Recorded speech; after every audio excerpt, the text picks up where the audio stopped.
Buongiorno Chiesa, buongiorno a tutti, buongiorno a chi ci segue da casa. Cominciamo il nostro culto e vorrei leggere con voi un versetto che si trova nella lettera ai Colossesi, il capitolo 3, versetto 13, che dice: sopportatevi gli uni agli altri e perdonatevi a vicenda. Se uno ha di che dolersi di un altro, come il Signore vi ha perdonati, così fate anche voi.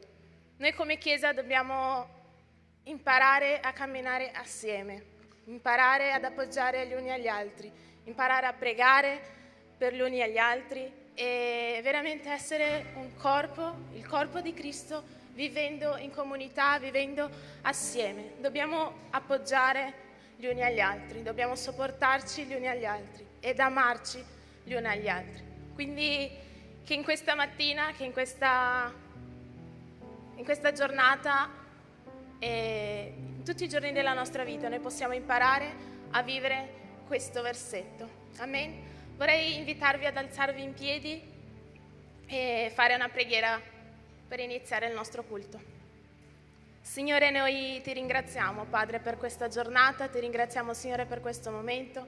Ti chiediamo, Padre, che il tuo Spirito Santo sia in mezzo a noi e che il tuo Spirito Santo venga a lavorare nei nostri cuori, Padre. Benedici, Signore, questo culto. Apri, Signore, i nostri cuori, le nostre orecchie, Signore, per ricevere tutto quello, Signore, che viene dal tuo trono, Signore. Nel nome di Gesù, Padre, che noi possiamo offrire, Signore, una lode, la nostra adorazione, oh Padre, e che venga a te, Signore, come un profumo suave, Padre. Che il Signore possa trovare in noi uno spirito di vero adoratore, oh Padre, e che possiamo vivere, Signore, in comunità, vivere amando gli uni agli altri, Signore. Nel nome di Gesù ti chiedo che il Signore benedica ogni vita qui presente e che quelli che ci guardano a casa, che il tuo Spirito Santo possa essere con noi e che possiamo vivere, Signore, una vita allineata con il tuo cuore, Signore, nel nome di Gesù. Amen. Amen. La parola del Signore dice che dove uno o tre sono riuniti nel mio nome, io sarò lì. Lodiamo il Signore perché Egli è l'unico degno di ogni gloria. Dichiariamo il suo nome perché Lui verrà, delle trombe suoneranno e la sua gloria risplenderà su di noi. Amen. Lodiamo il Signore con questi cantici.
Gesù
vincitore che ci salverà, egli è re dei re sopra la terra.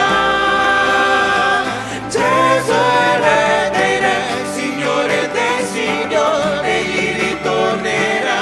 Gesù è redentore che ci salverà, egli è re dei re sopra la terra. Gesù è re dei re.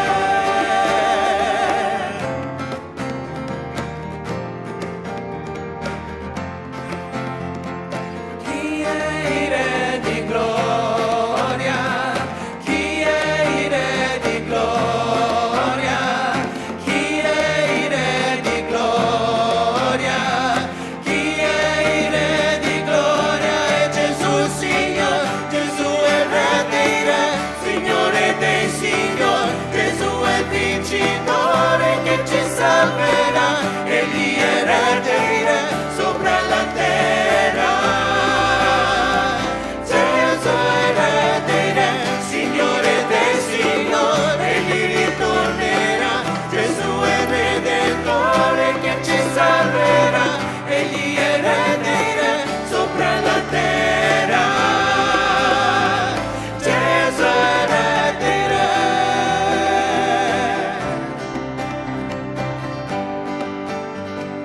Gesù è re dei re.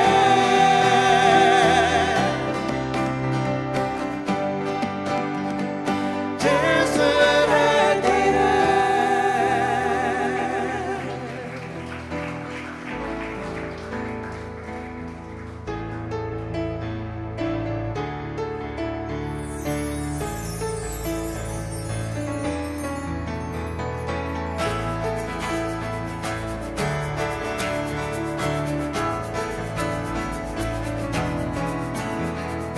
Come ai tempi di Elia, il fuoco di Dio chiediamo, e come ai giorni di Mosè, giustizia e pace vogliamo.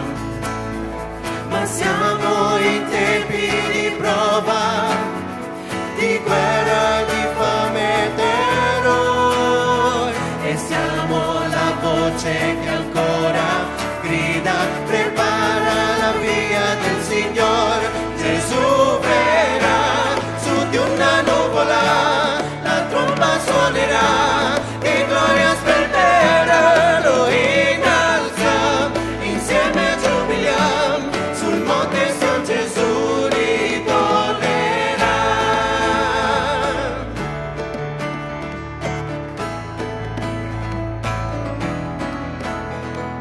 Come tuo servo Ezechiele, il soffio di Dio attendiamo, e come re Davide servo tuo, in tempio di lode l'alziamo.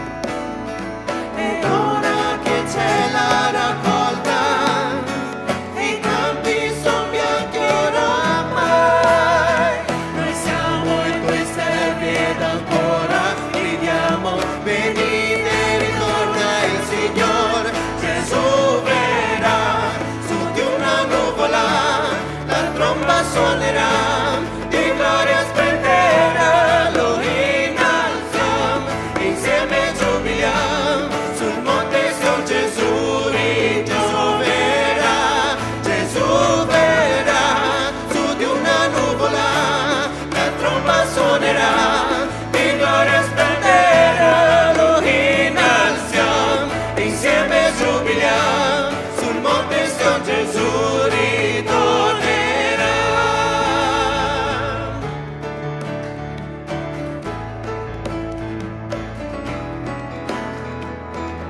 Gesù il nostro Signore, Gesù il nostro Signore, Gesù il nostro Signore, Gesù il nostro Signore, Gesù il nostro Signore, Gesù il nostro Signore, Gesù il nostro Signore, Gesù il nostro Signore, Gesù il nostro Signore, Gesù il nostro Signore, Gesù il nostro Signore, Gesù il nostro Signore, Gesù il nostro Signore, Gesù il nostro Signore, Gesù il nostro Signore.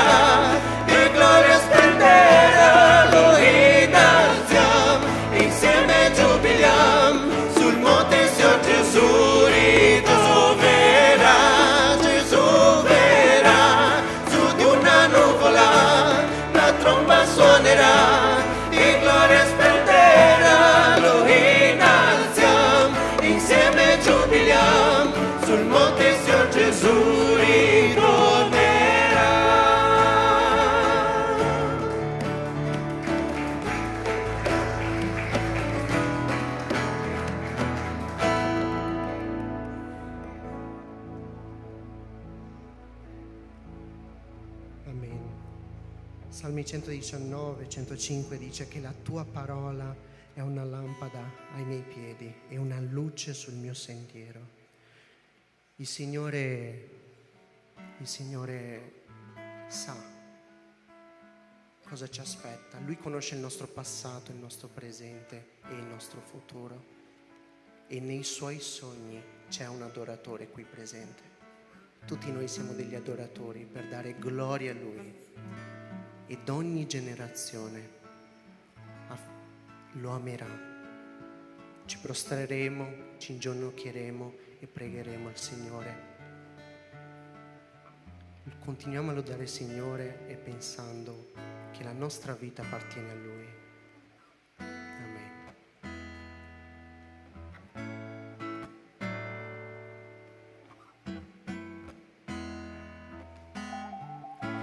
Nei tuoi sogni c'è il vero adoratore, nei tuoi piani una generazione chiama te. Prima che io possa pensare tu sai già quello che io dirò. Mi hai creato e conosci il mio cuore, mi hai amato prima ancora che io conoscessi te.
Signore, ti ringrazio perché siamo qui, Padre, ti ringrazio perché tu sei sempre accanto a noi, Padre, ti ringrazio perché tu cerchi la semplicità, Padre, ti ringrazio perché tu ci stai dando tante benedizioni, Padre, tante di cui non possiamo nemmeno nominare, Padre, in mezzo alla tempesta.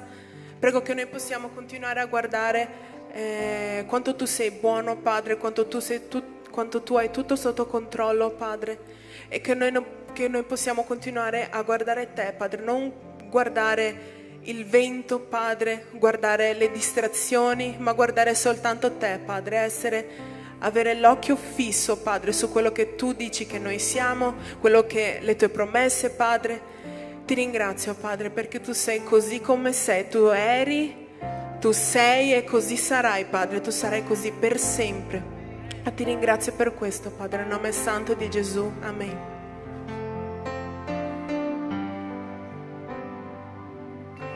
Il sole tramonta e viene la notte, tu sei la mia guida. Se la tempesta devo affrontare, tu sei mia unica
sei un Dio presente, Signore, in ogni momento. Tu sei sempre vicino a noi, Padre. La tua grazia ci ha, Signore, raggiunto, Padre. Oggi possiamo avere il libero accesso, Padre, alla tua grazia.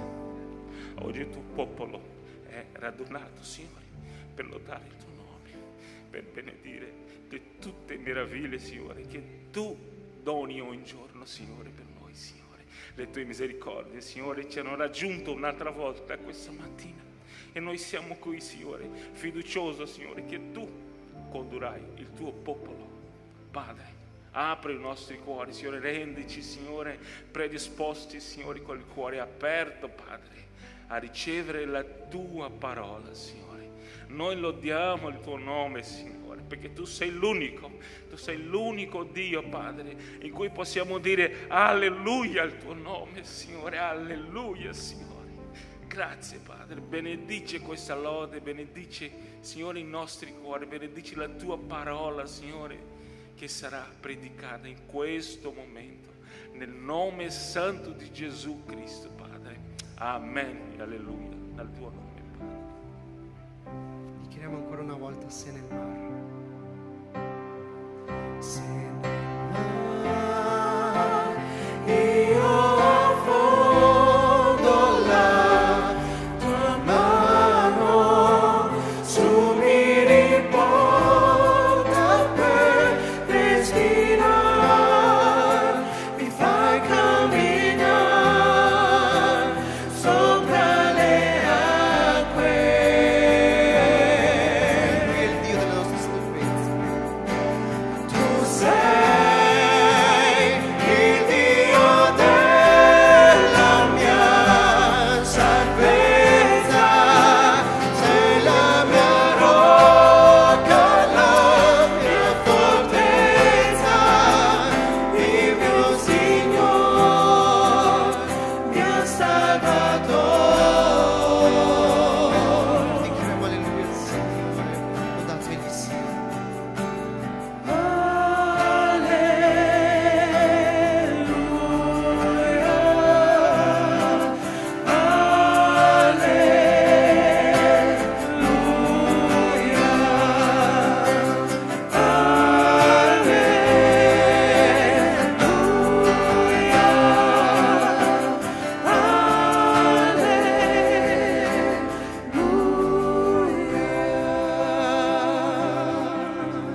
Un applauso al Signore perché Egli è degno di ogni lode.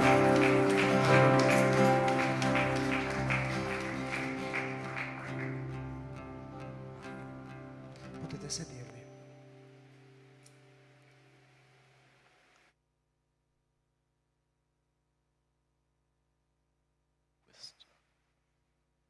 Prova.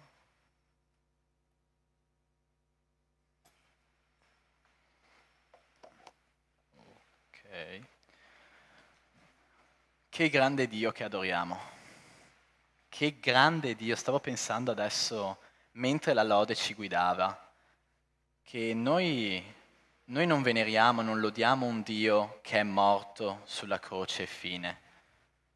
Noi lodiamo un Dio che è morto e che è risorto per noi. Lodiamo il Re dei Re e il Signore dei Signori. E abbiamo l'onore e il privilegio di essere nella sua presenza. Tu credi di essere nella presenza del Signore Gesù Cristo in questo momento? La parola di Dio dice che dove 2 o 3 si riuniscono nel suo nome, Cristo è in mezzo a loro. Cristo è in questa stanza oggi e io sono sicuro che parlerà ai nostri cuori, perché noi andiamo ai suoi piedi, prostrandoci, umiliandoci e riconoscendo che Lui è il Re. Non conta chi loda, chi predica, non conta chi è seduto sulle sedie, quello che conta è Lui, il Re dei Re. E oggi vogliamo predicare la sua parola che viene dal Re dei Re, dal Signore dei Signori. E noi in questo periodo stiamo camminando nel libro di Atti degli Apostoli, stiamo seguendo i viaggi missionari di Paolo. E questi sono dei viaggi che hanno cambiato la storia del mondo. Paolo ha permesso a Dio di usarlo per portare il Vangelo in molti luoghi del Mar Mediterraneo. Lo ha portato a fondare chiese che quelle chiese a loro volta hanno portato il Vangelo ancora più lontano, fondando altre chiese, espandendo sempre di più il Vangelo di Cristo. E quindi noi abbiamo visto che Paolo era a Corinto e andò via da Corinto insieme a Priscilla e ad Aquila. Priscilla ed Aquila è una coppia molto interessante, loro erano andati via da Roma, perché erano stati esiliati in quanto Aquila era ebreo da Roma, e si erano insediati lì. Paolo giunse lì, nella loro casa, in un momento molto difficile della sua vita, perché la sua predicazione ad Atene aveva fallito. Lui era andato ad Atene, avevano riso di lui, avevano contestato quello che predicava e aveva avuto ben pochi risultati. Alcuni avevano creduto, ma non c'erano state le conversioni di massa che vediamo altrove nella Bibbia. In Prima Corinzi Paolo descrive il suo arrivo a Corinto dicendo che è arrivato con debolezza, con timore e con gran tremore. Paolo era distrutto quando è arrivato e questa coppia, Priscilla ed Aquila, lo hanno accolto, Paolo dice, nel loro lavoro, sono stato colleghi, nella loro casa e hanno avuto sicuramente una profonda comunione tra di loro, sono stati insieme 1 anno e mezzo. Dopodiché questi 3 viaggiarono insieme fino ad Efeso. Paolo fondò lì la chiesa, dopo lui scrive la lettera agli Efesini, ma Paolo non si ferma lì. Paolo deve tornare a Gerusalemme e quindi prende e va a Gerusalemme e lascia lì la coppia che continuano a servire nella chiesa. Quindi ad Efeso arriva il protagonista del passaggio che vedremo oggi di Atti degli Apostoli, Apollo, un predicatore che la parola di Dio descrive come eloquente e versato nelle scritture. Leggiamo da Atti 18, 24, 28. Ora un ebreo di nome Apollo, oriundo di Alessandria, uomo eloquente e versato nelle scritture, arrivò ad Efeso. Egli era stato istruito nella via del Signore ed essendo fervente di spirito, annunziava ed insegnava accuratamente le cose relative a Gesù, benché avesse conoscenza soltanto del battesimo di Giovanni.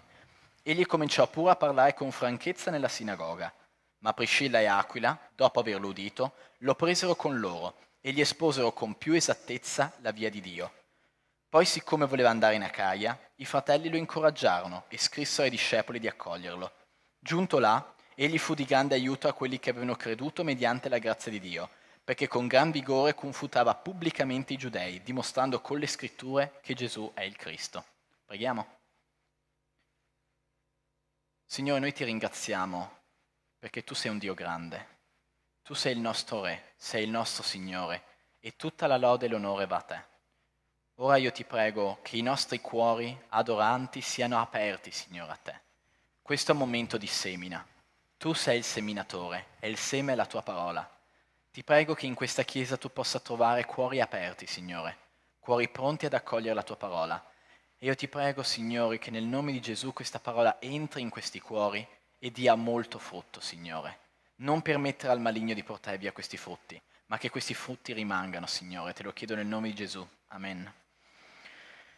Quindi iniziamo da Apollo. Apollo era un predicatore degno di nota, stando a quello che abbiamo appena letto.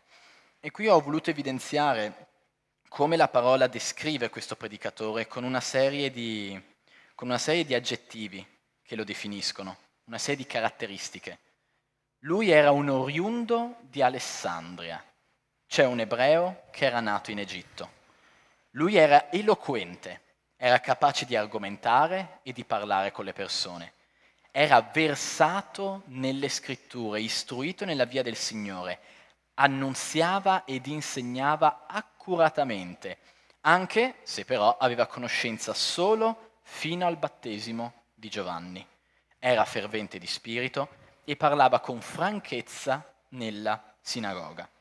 Era quindi un uomo con il fuoco di Dio nel suo cuore, un uomo coraggioso e abile nel parlare. E questa ci sembra la ricetta per un predicatore fenomenale, no? Sembra un ottimo predicatore. Aveva una conoscenza molto profonda delle scritture, ma con un problema. C'era una grande lacuna, come abbiamo detto, le sue conoscenze si fermavano al battesimo di Giovanni il Battista. Però nonostante questo, quest'uomo aveva deciso di servire il Signore secondo i talenti che il Signore gli aveva dato. Noi sappiamo il suo luogo di origine, l'Egitto, e sappiamo che era in una città della Grecia a predicare. Probabilmente aveva viaggiato molto a lungo per predicare la parola di Dio, ma in ogni caso lui aveva ricevuto una chiamata dal Signore, una chiamata a predicare, una chiamata che lui aveva risposto con coraggio e con dedizione. La parola di Dio ci dice che lui predicava accuratamente le cose relative a Dio. E la parola di Dio non dà dettagli a caso. Dio è estremamente preciso fino ai dettagli. E se Dio ha voluto dirci che lui predicava accuratamente, voleva dire che questa accuratezza era molto rilevante, molto particolare. E da questi tratti noi impariamo un atteggiamento da Apollo che possiamo applicare. Ognuno di noi, ogni cristiano, anche se non è eloquente, anche se non ha un dono di predicazione, di eloquenza, deve predicare con coraggio la parola di Dio. Deve essere accurato in quello che dice e deve essere fervente, deve avere un cuore innamorato del Signore e della parola di Dio. Come abbiamo detto però, Apollo aveva il problema della lacuna delle sue conoscenze. Lui predicava il battesimo di Giovanni, cioè lui parlava di un Cristo che sarebbe dovuto venire e lui non si rendeva conto che Cristo era già arrivato. Lui parlava di questo battesimo, leggiamo nel Vangelo di Luca quello che predicava Giovanni Battista. Ed egli andò per tutta la regione intorno al Giordano, predicando un battesimo di ravvedimento per il perdono dei peccati. Questo era il battesimo che Giovanni predicava. Ma Giovanni profetizzava un'altra cosa. Lui diceva che sarebbe venuto qualcuno più grande di lui. Leggiamo in Matteo 3,11. Io vi battezzo con acqua, dice Giovanni, in vista del ravvedimento, ma colui che viene dopo di me è più forte di me, e io non sono degno di portargli i calzari. Egli vi battezzerà con lo Spirito Santo e con il fuoco. Questo di cui sta parlando è ovviamente Cristo, il nostro Dio, il nostro Re. E nella lettera ai Romani Paolo ci spiega chiaramente che il battesimo ora ha un significato radicalmente diverso da quello che predicava Giovanni, perché c'è stato il grande cambiamento dato dalla morte e resurrezione di Cristo. In Romani 6 leggiamo: o ignorate forse che tutti noi che siamo stati battezzati in Cristo Gesù siamo stati battezzati nella sua morte? Siamo dunque stati sepolti con Lui mediante il battesimo della sua morte, affinché, come Cristo è stato risuscitato dai morti mediante la gloria del Padre, così anche noi camminassimo in novità di vita. Perché se siamo stati totalmente uniti a Lui in una morte simile alla sua, lo saremo anche in una resurrezione simile alla sua. Il battesimo fisico nell'acqua che noi facciamo è una rappresentazione simbolica di un battesimo spirituale. La morte del nostro vecchio uomo e la nascita dell'uomo nuovo, una creatura redenta in Cristo Gesù. Apollo quindi stava predicando un battesimo vecchio, lui non aveva ancora realizzato che Cristo, il Cristo che lui preannunciava, di cui annunciava l'arrivo, era già venuto.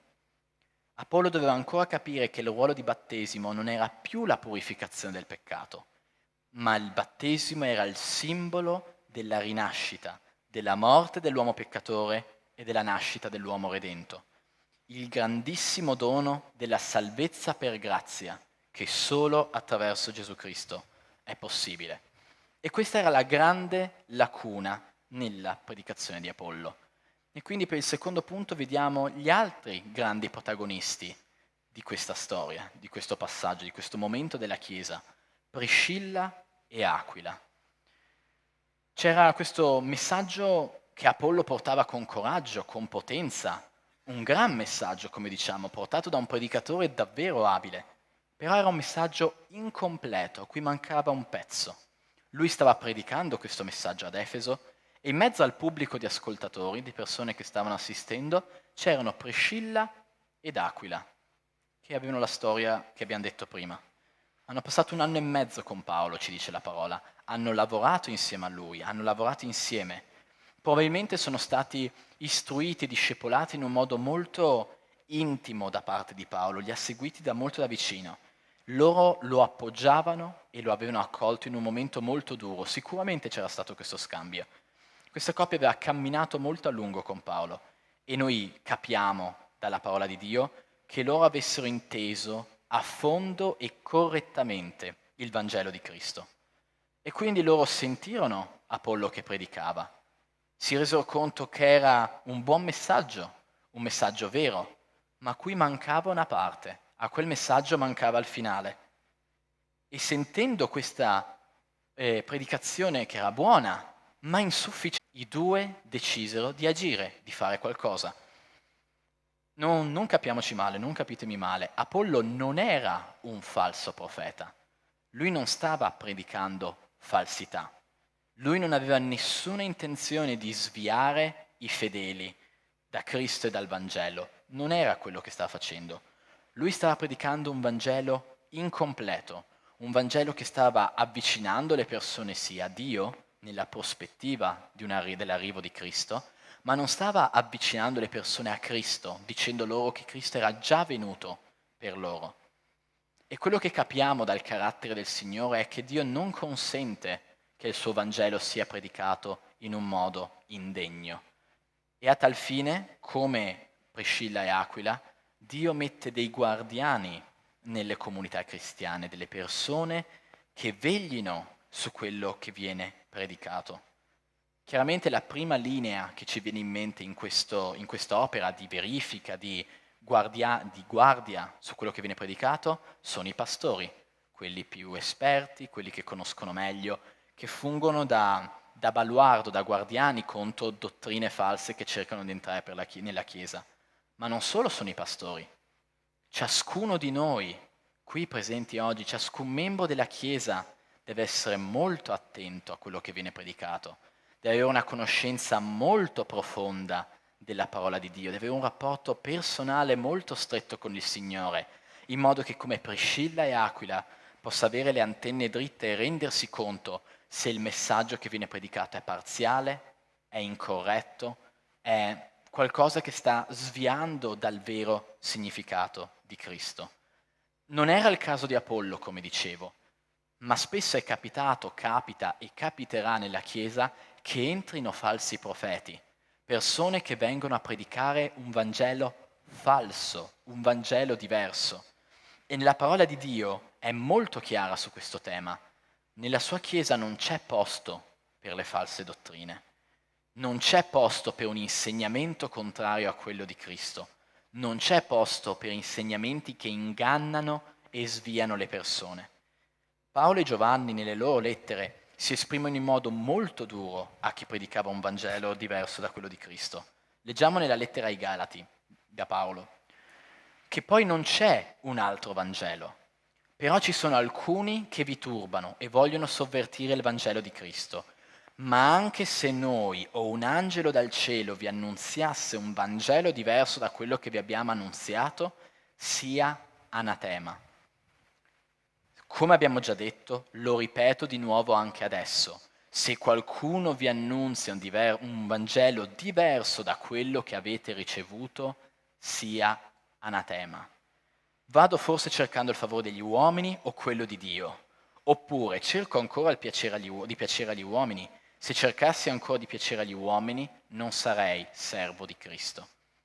E poi nelle parole di Giovanni, nella seconda lettera di Giovanni, badate a voi stessi, affinché non perdiate il frutto delle opere compiute, ma riceviate piena ricompensa.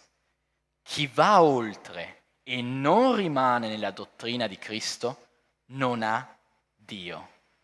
Chi rimane nella dottrina ha il Padre e il Figlio. Se qualcuno viene a voi e non reca questa dottrina, non ricevetelo in casa e non salutatelo. Chi lo saluta partecipa alle sue opere malvagie. Ripeto, qua si parla di falsi profeti, persone che vengono intenzionalmente a predicare un Vangelo diverso. Priscilla ed Aquila erano due guardiani molto attenti, erano devoti a Dio, avevano una profonda conoscenza della sua parola e volevano assicurarsi che la parola di Dio fosse predicata correttamente. E per farvi capire quanto devota al Signore era questa coppia, nel finale della lettera ai Romani, Paolo dice di loro che hanno rischiato la vita per Paolo, per lui. Inoltre vediamo anche che la Chiesa di Roma si riuniva in casa loro. È stato detto all'inizio che Aquila era stato esiliato, era stato mandato via da Roma. Pensate al carattere, all'amore di Dio che avevano queste persone che, esiliati da lì, sono tornati per servire il Signore, e in un momento in cui la Chiesa non era ancora una cosa pubblica, loro ospitavano in casa loro i cristiani. Questo fa capire il carattere di queste due persone. Era una coppia coraggiosa ed ospitale. Paolo era nella difficoltà, era disperato, aveva avuto un brutto colpo nel suo ministero e loro l'hanno preso in casa, lo hanno accolto, hanno camminato con lui. E dopodiché, quando Paolo andò via, loro rimasero ad Efeso a vegliare sulle predicazioni che lì avvenivano. E loro ci insegnano, nel loro modo di gestire la situazione con Apollo, una grande attitudine cristiana: camminare in modo amorevole con chi è in errore. La parola dice che loro presero con loro Apollo e gli insegnarono il corretto Vangelo. Questa coppia vide un predicatore talentuoso, abbiamo letto prima, molto bravo nel parlare. Era innamorato di Dio, era innamorato del Vangelo, predicava un messaggio incompleto e loro si affiancarono a lui. Lo seguirono probabilmente, lo discepolarono, camminarono con lui, lo accolsero, gli parlarono. Questo è molto chiaro dal testo. Loro potevano reagire in un altro modo, potevano denunciarlo, potevano alzarsi in mezzo all'assemblea e dire che lui predicava una falsa dottrina, che lui si stava sbagliando, che la sua dottrina era incompleta e doveva andare via dal pulpito perché non era degno di predicare. Loro potevano disprezzarlo davanti a tutta la chiesa locale, davanti a quella sinagoga, ma loro invece decisero di guidarlo con amore e con riservatezza. Lo presero da parte, non lo rimproverarono nel pulpito davanti a tutti. Il loro intento era correggere ed indirizzare, non era umiliare e disprezzare. Chiesa di Dio, prenditi cura dei predicatori della parola.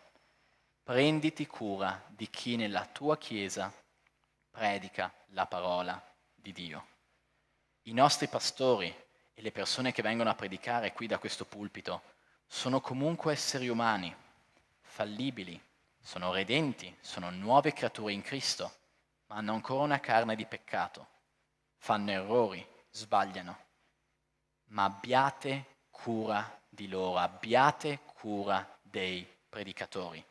Siate guardiani vigili, assicuratevi che da questo pulpito venga predicata la vera parola di Dio. Questo è fondamentale per la vita della Chiesa. Se da questo pulpito si inizia a predicare una falsa dottrina, si inizia a predicare un messaggio sbagliato, un messaggio distorto, verranno fatti danni all'opera di Dio.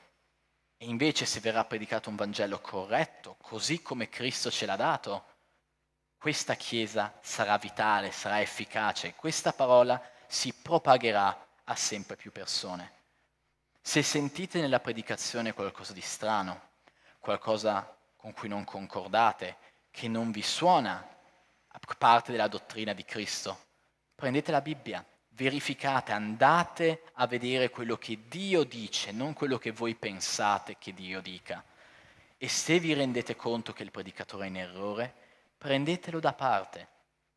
Non contestatelo pubblicamente, non c'è nessun bisogno, prendetelo da parte con la Bibbia in mano e mostrategli il suo errore con amore, non con uno spirito di arroganza del dire io sono bravo, ne so più del predicatore e adesso lo correggo, ma con l'idea che la Chiesa di Dio non deve ricevere un Vangelo diverso da quello di Cristo e chi predica diversamente deve essere ricondotto con amore al Vangelo che Gesù ha portato. Chiesa, non ci siano mormorii tra di voi, non mormorate, non sussurrate contro il pastore, contro il predicatore, quella parola, ne parlate alle vostre cene, al vostro tavolo, che ha detto un'eresia, ha fatto uno sbaglio, ha detto un nome piuttosto che un altro. Fate una correzione amorevole, franca, diretta. Priscilla e Aquila hanno preso Apollo da parte, non hanno mandato qualcuno a dirgli, no, sono andati direttamente a parlare con lui e a correggerlo. I pastori, i predicatori sono vostri fratelli in Cristo, prendeteli come fratelli e correggeteli se sbagliano. Se voi agirete in questo modo, vedrete nella vostra chiesa, nella vostra vita, nella vita del predicatore, gli stessi grandi frutti che hanno visto Priscilla, Aquila e Apollo, che adesso vediamo. Perché dopo essere stato discepolato, dopo che ha ricevuto questa correzione, che è stato indirizzato al Vangelo corretto, Apollo venne aiutato grandemente dalla chiesa di Efeso. Lui ottenne una lettera di presentazione per le chiese dell'Acaia, un luogo in cui la parola di Dio dice che Apollo desiderava fortemente andare. La riprensione non aveva spento lo spirito di Apollo. Questa correzione non aveva spento la sua predicazione. Lui era stato strutturato, era stato riportato al vero e corretto Vangelo. I suoi fratelli non l'hanno condannato e cacciato via, si sono messi a sua disposizione perché il Vangelo di Cristo venisse portato anche altrove. I fratelli videro la chiamata di Apollo. La parola di Dio dice che uno di noi riconosce un frutto, riconosce una chiamata dallo Spirito Santo quando i fratelli riconoscono in lui questa chiamata.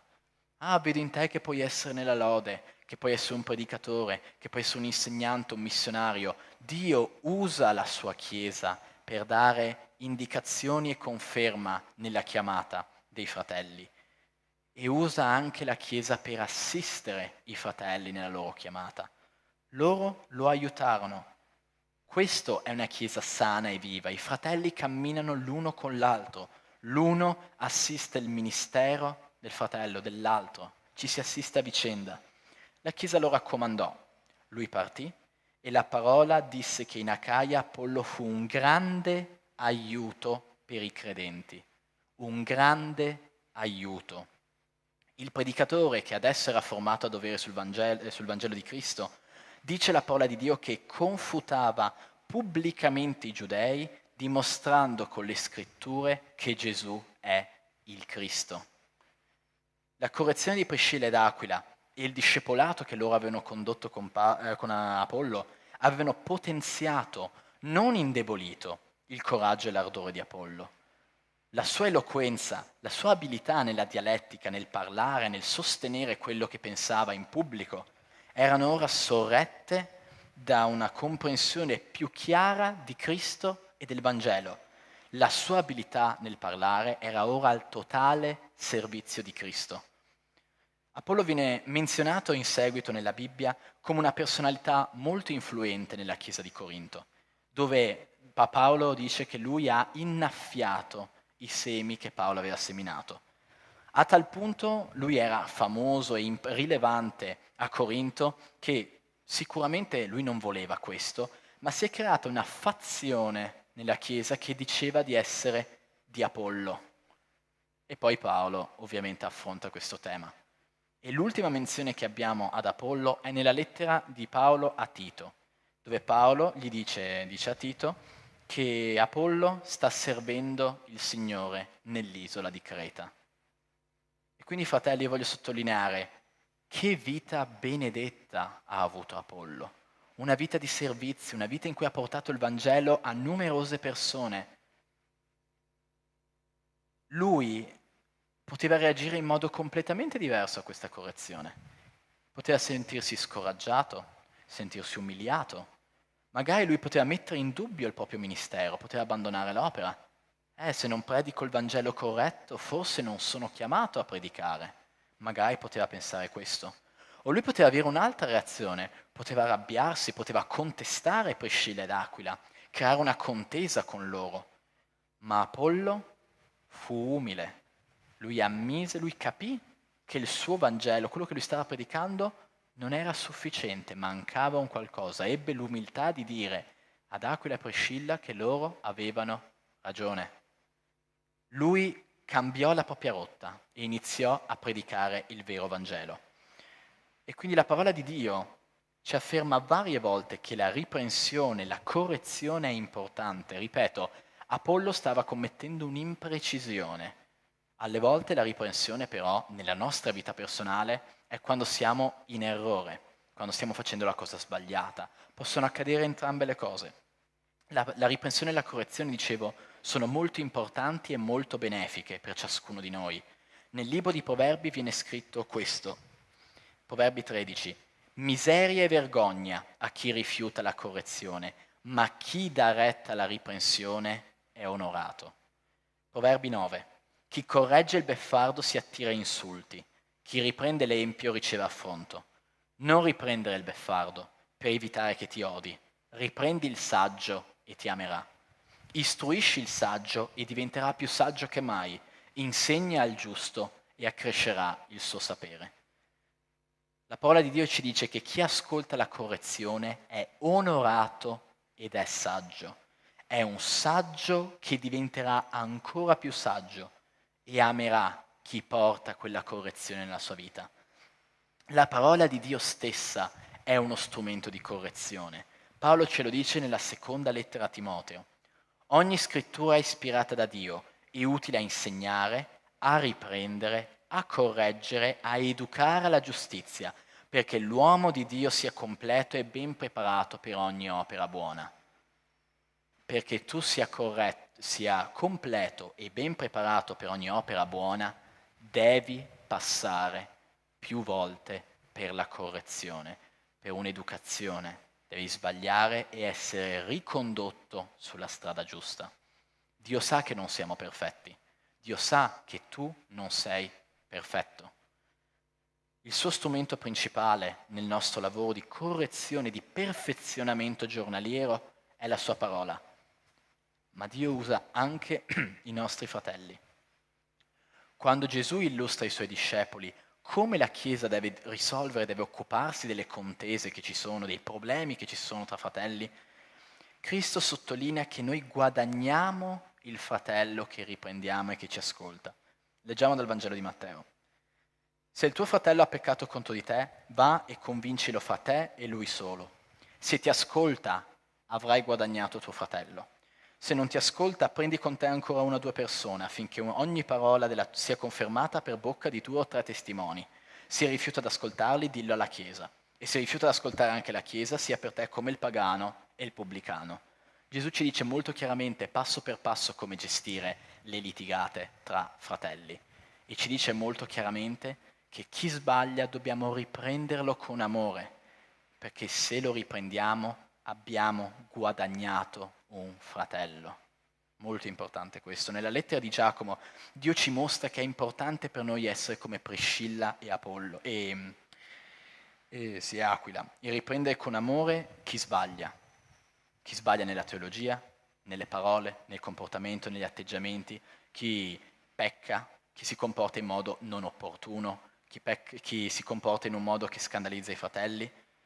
Giacomo scrive questo: fratelli miei, se qualcuno tra di voi si svia dalla verità e uno lo riconduce indietro, costui sappia che chi avrà riportato indietro un peccatore dall'errore della sua via salverà l'anima del peccatore dalla morte e coprirà una gran quantità di peccati. Fratelli, riportate il vostro fratello in errore alla verità. La correzione fa male a tutti noi, ma è un dolore che viene dall'amore. Paolo lo dice perfettamente in questo passaggio di Ebrei 12. Voi non avete ancora resistito fino al sangue nella lotta contro il peccato e avete dimenticato l'esortazione rivolta a voi come a figli. Figlio mio, non disprezzare la disciplina del Signore e non ti perdere d'animo quando sei da Lui ripreso, perché il Signore corregge quelli che Egli ama e punisce tutti coloro che riconosce come figli. Sopportate queste cose per la vostra correzione. Dio vi tratta come figli.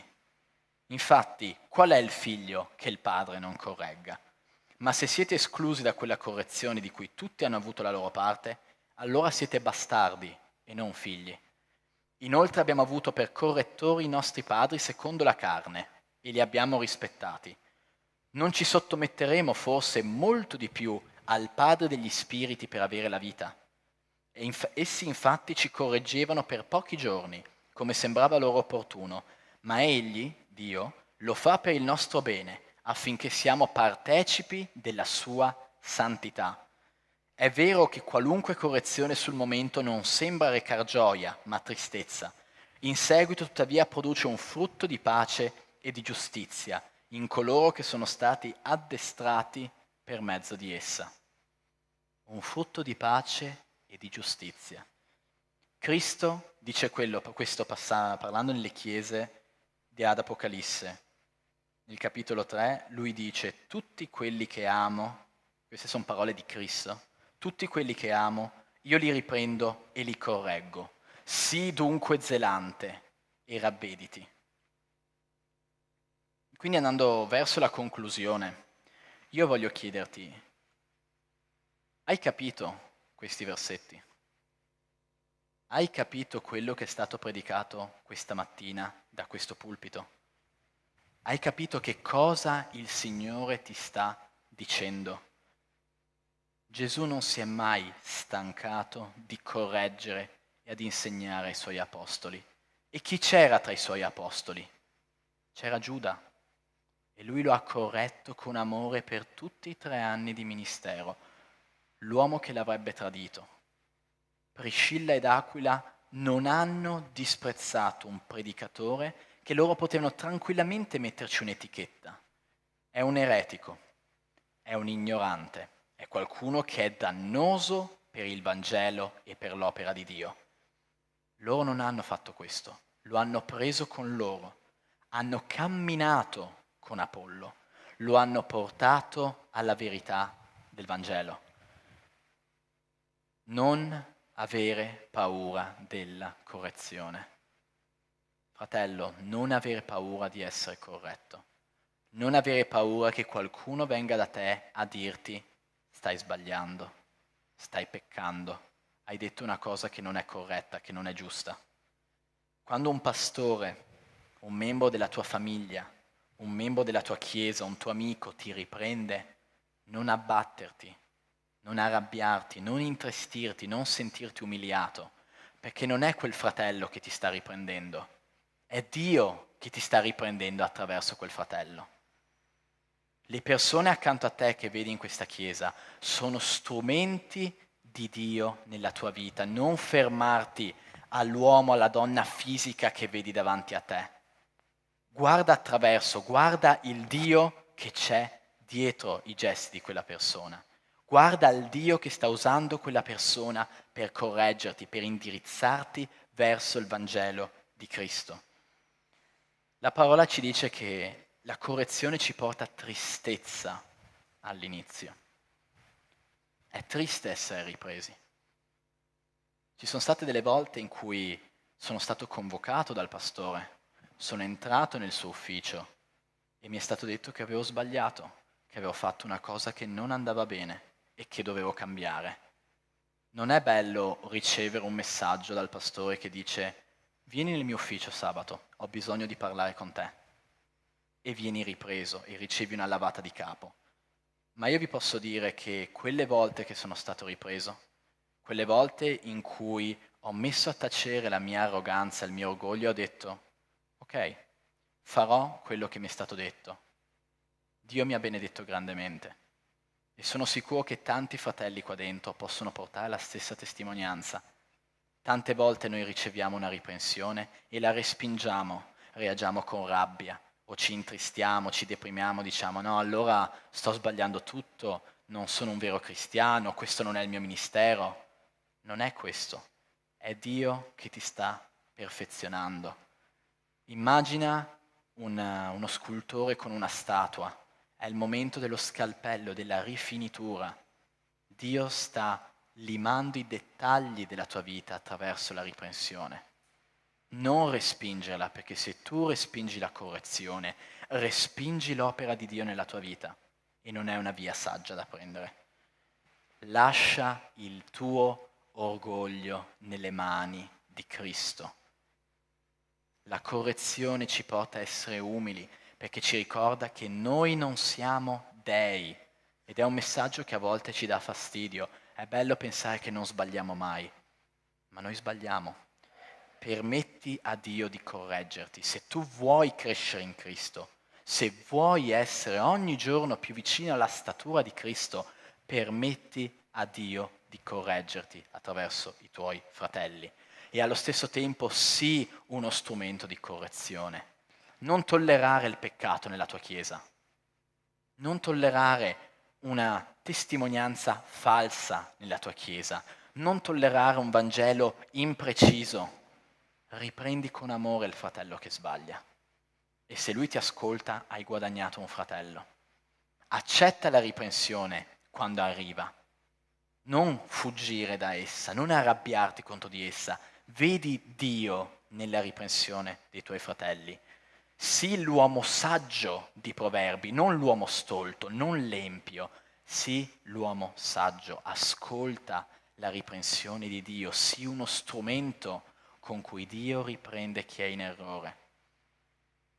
Vuoi che la Chiesa di Dio sia perfezionata? Vuoi che questa Chiesa, che la Chiesa Agape, cammini più vicina a Dio? Vuoi che i tuoi fratelli e tu assomigliate ogni giorno di più a Cristo? Non aver paura di riprendere, non aver paura di essere ripreso, non aver paura di andare da un fratello più vecchio, più saggio o più in vista nella Chiesa, con la Bibbia in mano, a dirgli: fratello, tu sei in errore, fratello, tu stai predicando qualcosa che non va. Porta le persone al Vangelo. Sii uno strumento di perfezionamento per la tua Chiesa e vedrai che la Chiesa sarà grandemente benedetta, come Dio ha benedetto tante persone con la vita di Apollo, persone che non sarebbero state benedette attraverso Apollo se lui avesse rifiutato quella correzione. Preghiamo.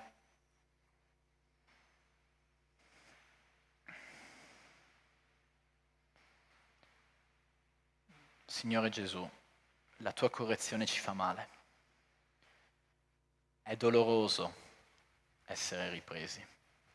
Ci sono dei versetti, dei passaggi nella tua parola che noi saltiamo nelle nostre letture, che leggiamo pensando che si riferiscano ad altri. Versetti che ci danno molto dolore, Signore. Quando tu riprendi l'ipocrisia, Signore, o quando tu ci dici di avere uno spirito di coraggio mentre noi abbiamo uno spirito di paura. Quando tu condanni il peccato che noi teniamo attaccato a noi come se fosse una parte di noi, Signore. Ma tu ci insegni che attraverso la reprensione tu ci porti alla statura di Cristo, Signore. Tu insegni nella tua parola che il ferro forbisce il ferro, Signore. E noi abbiamo i nostri fratelli perché ci perfezionino, Signore. I nostri fratelli hanno noi per essere perfezionati, Padre. E io ti prego nel nome di Gesù che questa non sia una chiesa mite, timida, paurosa. Sia una chiesa coraggiosa, Padre. Una chiesa che non ha paura di predicare il Vangelo.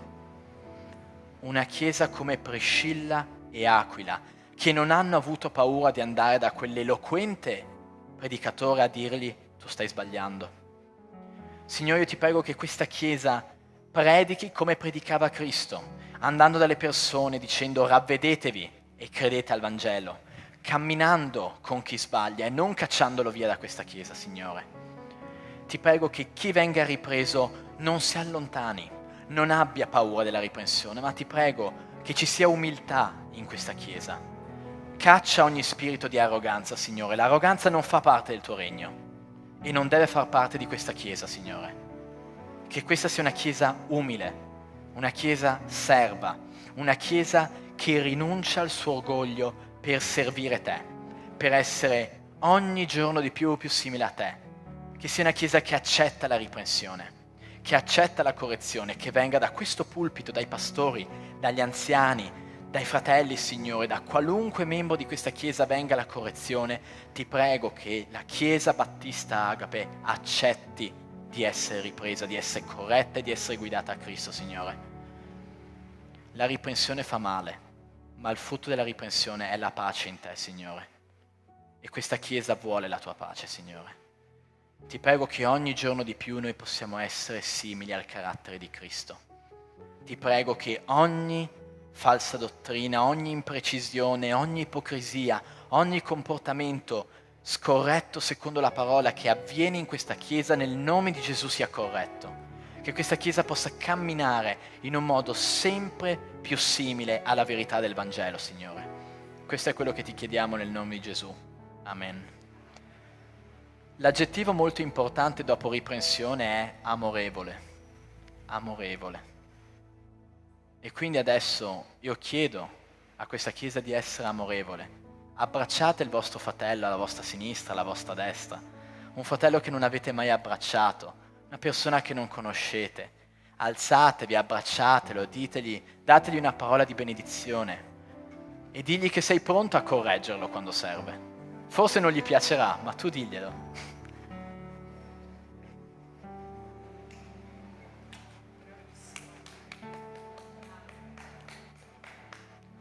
Chiamo qui la lode, perché mentre avviene questo bellissimo momento di abbracci, noi vogliamo continuare ad adorare il nostro Signore. Amen, Chiesa. Ci sono tanti modi per adorare il nostro Signore e l'aspetto materiale è uno di questi. Noi siamo in questo mondo per una parentesi, una virgola della nostra vita è in questo mondo. E i beni materiali di cui noi godiamo vengono dal Signore. Il denaro che tu hai in tasca, lo stipendio che tu ricevi, la pensione che tu ricevi, viene dal Signore tuo Dio. E nella parola di Dio, il Signore ci chiede di restituire una parte di quello che Lui ci dà per la sua opera. E quindi adesso, mentre cantiamo con la lode, mentre adoriamo il nostro Dio, io chiedo a chi se la sente di donare la propria decima, la propria offerta, di portare una parte di quello che Dio ti ha dato al Signore, in modo che la sua opera possa essere portata avanti. Viviamo in un mondo materiale con necessità materiale, ma questo denaro non viene donato alla Chiesa, non viene donato ai pastori, è un denaro per il Signore. Lodiamo a Dio.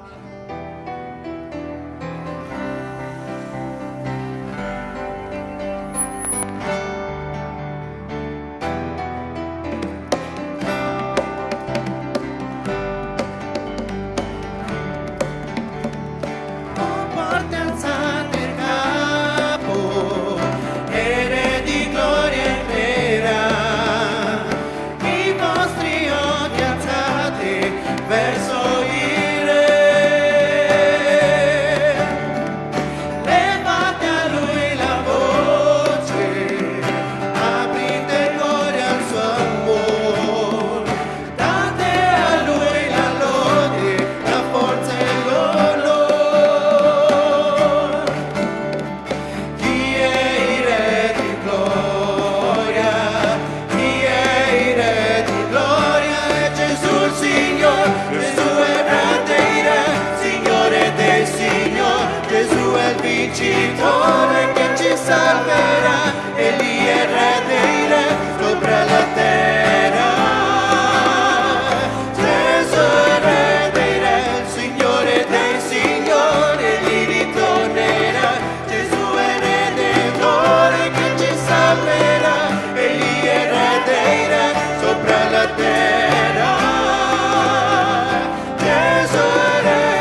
ringrazio per questa domenica, Padre, ti ringrazio per questa settimana che è passata, Padre, e che noi possiamo prendere tutto quello che abbiamo appreso, Padre, e portarlo alla prossima settimana, Padre. Signore, ti ringrazio perché tu ti mostri sempre, Padre, tu sei sempre accanto a noi, Padre, e ti chiedo che noi possiamo d'ora in poi, Padre, accogliere la riprensione, Padre, non come qualcosa di negativo, ma perché tu ci dici no, bisogna migliorare in questo, bisogna migliorare in quell'altro, Padre, che noi possiamo accogliere questa cosa e non respingerla, Padre, che noi possiamo prendere questo gesto come un gesto di amore, Padre, che viene da te, non viene da un fratello, non viene da un pastore, Padre, ma viene direttamente da te, Padre. Che noi possiamo prendere questo gesto, questa cosa come un qualcosa di amorevole, Padre, perché tu ci ami e ci vuoi modificare, Padre, perché tu vuoi il meglio per noi. Ti ringrazio, Padre, di nuovo, nel nome santo di Gesù. Amen. Potete sedervi.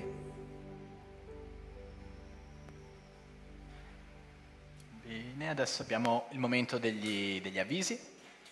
E abbiamo il sabato prossimo, tendenzialmente il sabato, in questo luogo qui a Treviso c'è il culto giovani alle 19.00, alle 7 di sera, un culto con la simile struttura a questa, condotto da giovani per giovani. Il prossimo culto giovani di sabato 19 sarà 18, molto bene, sabato 18 alle 19 sarà nella nostra sede di Belluno, perché Picchietta le prime volte che viene, questa chiesa ha delle diverse sedi, ne ha una a Conegliano, ne ha una a Belluno, c'è una chiesa vicina a noi a Padova e quindi è molto importante che ci sia unità tra queste chiese. La chiesa di Corinzi dicevano, io sono di Apollo, io sono di Paolo, io sono di questo, quindi non è un buon atteggiamento. Dire, io sono di Conegliano, io sono di Treviso, io sono di Belluno, non mi mescolo con gli altri, non è un buon atteggiamento, siamo agape, siamo una stessa chiesa. E quindi c'è questo evento per i giovani nella chiesa di Belluno. Tutti i giovani che conoscete, chiamateli, venite, organizziamo le macchine, in settimana ci sentiremo, portiamo la nostra presenza nelle altre chiese. Chi viene abitualmente a Treviso si faccia vivo a Conegliano, si faccia vivo a Belluno, si faccia vivo a Padova. Alcuni di noi questa sera andremo al culto di Padova. È molto importante che ci sia unità, perché noi non siamo la chiesa di Treviso, noi siamo la chiesa di Dio. Ed è molto importante che noi siamo una chiesa sola. Dopodiché un altro annuncio, il 1, 2 e 3 di settembre ci sarà il campeggio per giovani, dai